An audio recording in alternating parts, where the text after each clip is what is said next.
क्या सच में प्रशांत किशोर अब अपना घर छोड़ चुके हैं और बिहार बदलने के लिए आश्रम में रहने जा रहे हैं? प्रशांत किशोर ने बिहार की राजनीति में बड़ा ऐलान कर दिया है।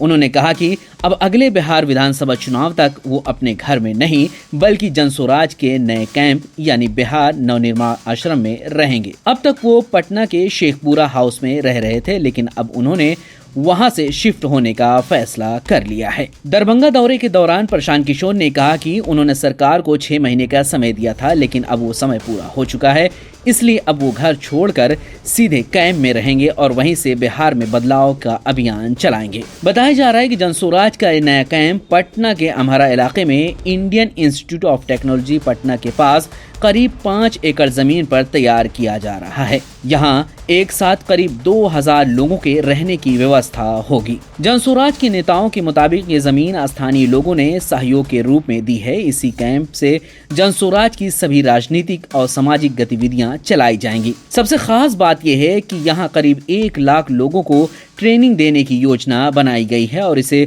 पूरे कैंप को करीब 100 वॉलंटियर्स मिलकर चलाएंगे। हालांकि ये पहली बार नहीं है जब प्रशांत किशोर ने ऐसा कैंप बनाने की कोशिश की है। पिछले साल भी उन्होंने पटना के मरीन ड्राइव के पास एलसीटी घाट इलाके में एक कैंप शुरू करने की कोशिश की थी, लेकिन प्रशासन ने अनुमति न होने की वजह से उस पर रोक लगा दी थी। अब जनस्वराज ने नई रणनीति के तहत अम्हारा में ये बड़ा कैंप तैयार किया है, जिसे बिहार नवनिर्माण आश्रम नाम दिया गया है। राजनीतिक जानकार मान रहे हैं कि ये सिर्फ रहने की जगह नहीं बल्कि आने वाले बिहार चुनावों के लिए एक बड़ा राजनीतिक मिशन और ग्राउंड कैंप सेंटर बन सकता है। अब सबसे बड़ा सवाल ये है कि क्या प्रशांत किशोर का ये नया प्रयोग बिहार की राजनीति में बड़ा बदलाव लाएगा? ऐसे ही राजनीतिक और बिहार की बड़ी खबरों के लिए चैनल को सब्सक्राइब करना मत भूलें।